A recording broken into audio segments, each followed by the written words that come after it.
Assalomu alaykum, hurmatli obunachilar. Sizlarni ko'p ko'rganimga xursandman. Bugungi zakazimizga keldik. Bir ajoyib, интересный narsa bo'ladi. Kuzatib boringlar. Qanaqa oформlение qilganimni oxirida ko'rib borasizlar va albatta summasini ham aytib o'taman. Qiziq bo'lsa, qani ketdik. Ishimizni boshlavordik. Mana navisli xonadon hovli, juda chiroyli shinamgina hovli. Shu yerga arqalarimizni qo'yamiz, kururishga ramashka gullarimizni ham qo'yamiz. Ichkariga mana bu yangi yasagan fomixli stoykalarimizni qo'yamiz va albatta mana bu katta arqalarimizni tashqariga qo'yamiz. Ichkariga kiramiz, mamtdan kelin chiqadi eshikdan. Xullas fotozonani to'ldiramiz. Bu chala bo'lgan holatda ko'rib turibsizlar. Va sizlarga eng zo'r narsani ko'rsatayim. Mana archalarni qaranglar, shunaqa chiroyli katta bo'lib o'sgan. O'zi havasim keldi. Mana mashga ham joylar solishadi. Stolda qo'yiladi va mana shu yerda ham chiroyli qilib kapaliklar qo'yib berish niyatim bor. Shunaqa chiroyli bo'lib o'sibdi. Hididan kelib turgandan zo'rligini ko'rasizlar va bu men. Hammaga salom. Ishimizni boshlaymiz.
Kechasi juda kech bo'lib ketgani uchun ko'chani yasatib bo'lib, ichkarini bo'lsa go'shangani ertalab kelib yasatdim va albatta qolganlarning hammasini videolarni sizlarga lavhalarni ko'rsatib boramiz.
Assalomu alaykum.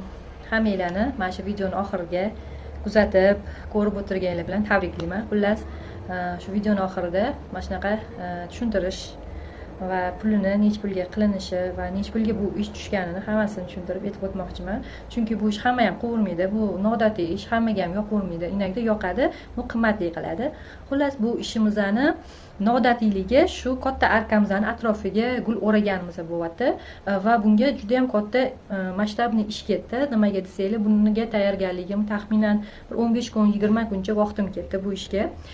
Birinchi bo'lib klientimizdan pulni olish bilan boshlaymiz. Kattaroq summaga pulni oldim, uni keyin aytib o'taman.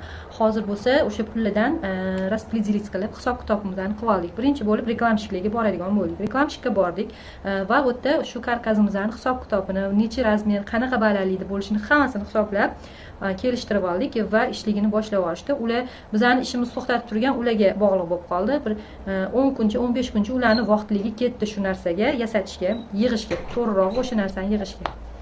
Xullas, yig'ishga ketdi vaqt. Keyin orasida stoykalarni ham, hamma o'sha ustunlarni, stoykalarni ham o'sha bolamiz yasab beradigan bo'ldilar. Hamma materiallar Fomixdan bo'ldi. U ishni qilib bo'lganimizdan keyin gul olishga bordik. Gul juda ham ko'p ketdi. Bilmayman bir qancha gul ketdi. Bir где-то $700 gul oldim. Menimcha $700 gul oldim. O'zi gullarim ko'p edi.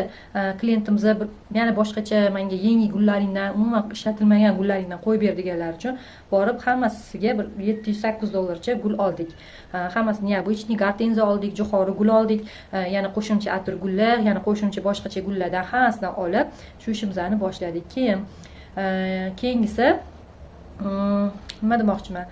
Ish juda katta vaqt oldi. Endi qilib ko'rmaganingizdan keyin qancha gul ketishini bilmaysiz. Endi qilib ko'rmagan ishim bo'lgani bilan bari birinchi marta qilishim menga ish emas, chunki o'zimni professional deb o'ylayman va ko'rgan narsamni qila olaman-da. Faqat ko'proq vaqt ketadi. Shu masalan 2 soatda qilmasdan 5 soat vaqt ketadi bu narsaga. Shuning uchun shunaqa ozgina qiyinchiliklar bo'ldi. Haligi yigitlarimiz, o'sha ishchi bolalarimiz bilmaydi nima qilishni, hammasiga bitalab tushuntirib o'tasizlar, keyin har bittasini tushuntirasizlar. Xullas, uni yig'ishga ham qanchadir vaqt ketdi. U arkani ichki tarafida o'zi fermaga qilindi. Profil trubaga yasab turib va uni ustiga Fomix qotirildi. Ana shundan keyin uni shunaqa holatda yig'ib, chiroyli qilib yasatib berdik. Xullas, mana shu arkani o'ziga shu 6 ta donami, 8 ta dona stoykasini o'ziga $1500 pul ketdi. Bundan tashqari haligi xarajatlarimizni olib xullas bir ketdi-da, bir $1800-1900 cha rasxod qilib qo'ydik.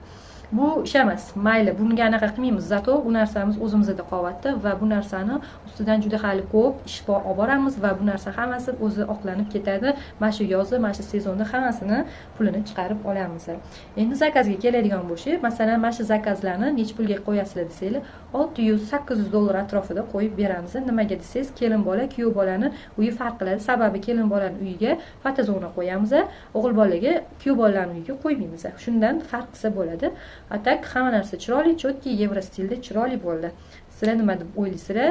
Fikringlarni kommentariyada yozib qoldirsanglar, men xursand bo'lgan bo'lardim va o'qib javob berishga harakat qilaman.